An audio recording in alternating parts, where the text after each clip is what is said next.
Aujourd'hui, chers amis, nous allons voir que l'esprit que Dieu met en nous est comme une lampe qui éclaire notre chemin.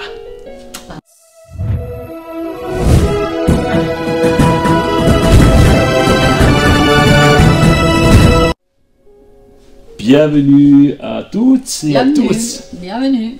C'est une grâce de vous avoir de nouveau avec nous ce matin pour partager ce 20e jour de défi. Waouh, waouh, waouh. On a fait les 2/3, hein, gloire à Dieu. On avance. Alors, ma chérie, est-ce que tu veux bien commencer à nous lire quelque chose? Oui. Alors, nous sommes au chapitre 20. Le vin est plein d'insolence et l'alcool rempli de tapage. Celui qui s'en laisse griser ne pourra être sage. La colère du roi est comme le rugissement d'un jeune lion. Celui qui l'excite se nuit à lui-même. Restez loin des querelles, fait honneur à l'homme, mais tout insensé s'y jette à corps perdu. À la saison froide, le paresseux n'a pas envie de labourer. Au temps de la moisson, il cherche à récolter mais ne trouve rien. Les projets que forme l'homme dans son cœur sont comme des eaux profondes, mais l'homme intelligent sait y puiser. Amen.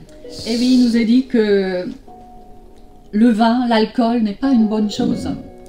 Ouais, ce paragraphe en fait nous parle quelque part c'est pas l'alcool, de boire un petit verre à table, c'est l'ivrognerie, c'est l'excès de l'alcool, l'habitude de l'alcool, et bien amène différents problèmes dans les familles, amène différents problèmes personnels. Ça détruit les familles. Hein, déjà, ça détruit la santé, tout simplement déjà. Oui, c'est une des raisons pour laquelle Dieu nous met en garde aussi contre cela, mais en même temps, ça détruit les familles. Et on pourrait dire beaucoup de choses là-dessus. Combien de familles ont été ravagées parce qu'il y a un père alcoolique, parce qu'il y a eu ou même une mère alcoolique aujourd'hui. Beaucoup d'alcool sévit au milieu des femmes aussi. Mais cela attise les querelles. Un alcoolique va attiser les querelles, des bagarres. Souvent, la police vous le dirait, les bagarres, souvent il y a de l'alcool qui est à l'origine. Ça rend les gens insolents. Ça rend les gens insolents. C'est méchant même. Et en fait, et on voit plus loin dans ce passage que même un alcoolique ne sera jamais intelligent, ne sera jamais un sage. Mais un intelligent, est-il dit, s'est puisé dans les profondeurs de son savoir. Donc, mes amis, ne soyez pas superficiels. Vous voulez trouver des trésors, ils se trouvent au plus profond. Il faut savoir y creuser, y compris dans la parole de Dieu. Donc, ne soyez pas superficiels. Et l'alcool. Et tellement, beaucoup ne savent pas s'amuser sans alcool. L'alcool est superficiel, rend superficiel. Oui, et d'ailleurs, discuter avec quelqu'un qui est en état d'ébriété, finalement, ne sert à rien parce que ça n'aboutit sur rien. Même quand on a envie d'exhorter quelqu'un qui est dans cette situation, il vaut mieux le faire quand la personne a passé le cap et qu'elle est de nouveau dans un bon état. Alors, nous poursuivons la lecture au verset 6. Beaucoup de gens font état de leur bonté, mais où trouver un homme sincère? Le juste vit de façon intègre. Quel bonheur pour ses enfants après lui. Lorsque le roi siège au tribunal, d'un coup d'œil, il dissipe tout ce qui est mal. Qui osera dire « J'ai purifié mon cœur, je suis pur de toute faute » Ceux qui ont deux poids différents et ceux qui utilisent deux mesures différentes sont l'un et l'autre en horreur à l'Éternel. Ne pas faire valoir ses bontés, ses largesses, sa générosité, c'est-à-dire ne pas se rendre intéressant. Tu as vu, j'ai donné ceci, j'ai fait cela, j'ai fait... C'est pas quelque chose qui plaît à l'Éternel. Mais ce qui est important et ce que Dieu aime, c'est le témoignage dans la fidélité. Le témoignage dans la fidélité. J'ai pensé en lisant ce passage à cet homme, Ray Kroc, qui était celui qui a développé la chaîne McDonald's de façon exponentielle. Et en fait, à la fin de sa vie, son âme n'était pas très tranquille. Et alors, il était devenu multimilliardaire. Et un jour, donc, il a fait venir le responsable de l'armée du salut des États-Unis. Et il a appelé le grand général. Il dit, voilà, venez, je vais vous faire un don, je vais vous faire un cadeau, et puis il lui a donné un chèque de 1,5 milliard de dollars. Wow. Et cet homme est presque tombé à la renverse, vous imaginez bien. Et en fait, il lui a donné ce chèque un peu tremblant, et il l'a regardé. Est-ce que vous croyez que c'est suffisant? Est-ce que vous croyez que c'est suffisant, entre guillemets? Est-ce que c'est suffisant pour acheter mon salut? Mais comme nous l'avons lu ici, mes amis, on ne peut pas acheter son salut. Hein. Oh non. On ne peut pas acheter son salut. Non, et la parole, elle redit, alors que nous l'avons déjà lu, que des poids différents, des mesures différentes, Seigneur, il a en horreur cela. Et celui qui justifie, celui qui jugera de tout, bah, c'est le Seigneur. Amen. À la finalité. On poursuit la lecture au verset 11. Le jeune enfant manifeste qui il est par ses actes. On voit sa conduite, on voit si sa conduite sera pure et droite. L'Éternel nous a donné des oreilles pour entendre et aussi des yeux pour voir. N'aime pas trop le sommeil pour ne pas finir dans la pauvreté. Garde tes yeux ouverts et tu auras de quoi te rassasier. L'acheteur dit toujours, c'est une bien mauvaise affaire, mais dès qu'il est parti, il se félicite de ce qu'il a. Wow. En clair, cela signifie, je dis bravo, mais je pense c'est pas bien. Ou je dis c'est bien et je pense mais c'est n'importe quoi. En fait, Dieu a horreur de la fausseté. Dieu a horreur de la roublardise. Des gens qui disent wow, j'ai fait... ils vont acheter quelque chose, par exemple, vous voulez vendre une voiture. Vous allez avoir l'acheteur qui va, moi j'ai fait cette expérience très désagréable d'ailleurs, qui ouais mais cette voiture elle est complètement pourrie, il y a telle panne, il y a tel ceci, les sièges sont usés, les pneus, machin. En fait c'est pour discuter le prix. Voilà, on discute le prix, et puis il essaye de faire baisser le prix au maximum, et quand il tourne le dos, il dit waouh, j'ai fait une bonne affaire. Mais ça, ce n'est pas la gloire de Dieu. Oui, bah, la Bible nous dit que déjà dans le jeune enfant, on voit si sa conduite sera pure et droite. Et je crois effectivement qu'un jeune enfant manifeste déjà son caractère. Des fois, il y a des parents qui disent « Oh, il ne sait pas ce qu'il fait lorsque l'enfant a 1 an et demi. » Si, il sait exactement ce qu'il fait. Parce que le caractère, à l'âge, les statistiques, les scientifiques disent que à 2 ans, le caractère de l'enfant est formé. Et en tant que parent, on ne doit pas fermer les yeux si un enfant de 1 an, 2 ans fait grosse crise. Je crois qu'on ne doit pas fermer les yeux, d'ailleurs la Bible le dit. Le Seigneur nous a donné des oreilles pour entendre, mais aussi des yeux pour voir. Donc il ne faut pas fermer les yeux systématiquement sur ce qu'on peut voir. Mais même si le caractère de l'enfant est formé dans son intérieur, on peut l'aider. On doit l'aider. Oui, on doit l'aider à améliorer. Et seul Dieu, finalement, une fois qu'il a grandi, s'il ne se fait pas corriger, seul Dieu peut changer cela et transformer. Oui. Alors, nous poursuivons la lecture au verset 15. Il existe quantité de perles et de bijoux en or, mais les joyaux les plus précieux sont des lèvres qui dispensent la connaissance. Si quelqu'un s'est porté garant des dettes d'un étranger, prends-lui son vêtement. Et s'il a cautionné des inconnus, exige qu'il te donne des gages. Au premier abord, le pain mal acquis est savoureux, mais par la suite, ta bouche se trouvera pleine de cailloux. Wow. Nous voyons ici que l'honnêteté, les richesses ne valent rien. Non. Les richesses, c'est le cœur. Les richesses ne valent rien, déjà si elles sont acquises si elles sont mal acquises, de façon malhonnête.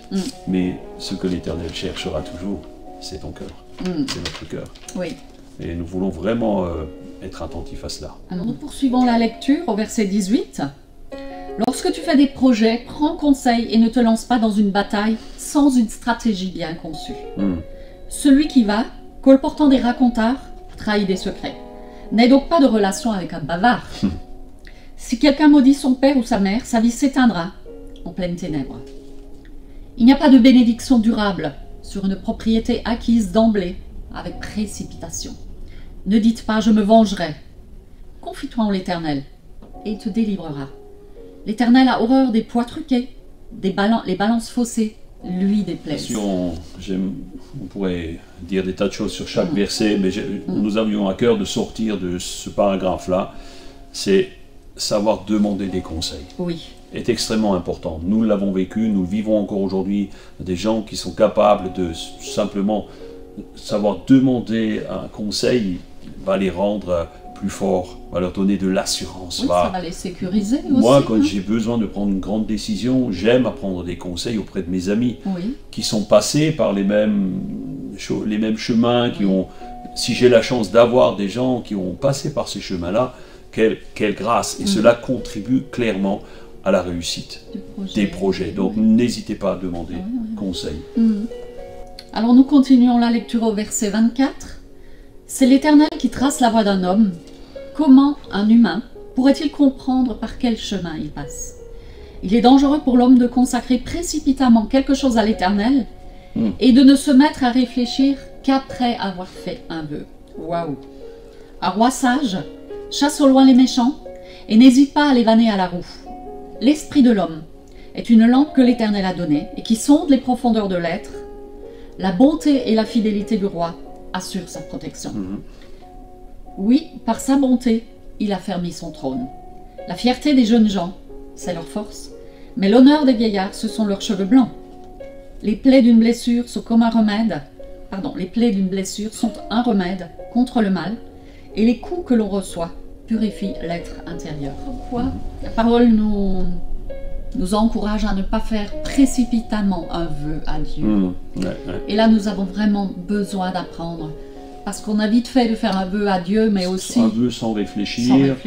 Mais pas seulement à Dieu. Voilà. Mais même aux autres. Parce qu'il nous est arrivé à chacun de nous de nous surprendre à désirer quelque chose tellement fort et on le promet. Puis matériellement, on n'y arrive pas. Et ça nous apprend. La prochaine fois, peut-être à ne pas ouvrir la bouche trop vite.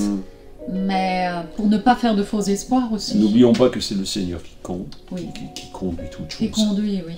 Et là, nous voudrions simplement parler un peu du verset 27, qui nous montre que l'Esprit que Dieu a mis en nous est une lampe qui nous conduit sur le chemin que lui a prévu, sa trajectoire, son héritage, son plan. Souvent, nous cherchons la destinée. C'est quoi notre destinée? Tout le monde cherche la destinée. Mais lorsque Dieu te dit, ta destinée, c'est de m'écouter, c'est de m'obéir, souvent, eh bien, c'est plus compliqué, voyez-vous. Donc, il nous le donne pour nous guider. Oui, d'ailleurs, il est dit. Là, il est parlé de l'esprit de l'homme, mais il est dit dans les psaumes 119 que la parole est une lampe à nos pieds. Le Seigneur nous a donné sa parole pour que nous puissions la lire et la méditer et trouver ce qu'il veut pour nous. Et nous voyons que, en fait, la bonté du roi, donc là, c'est directement en rapport avec cela. C'est lorsque nous manifestons notre esprit qui est tourné vers Dieu, la bonté du roi, c'est sa bonté, la bonté de Dieu est favorable pour nous. Et elle assure une protection.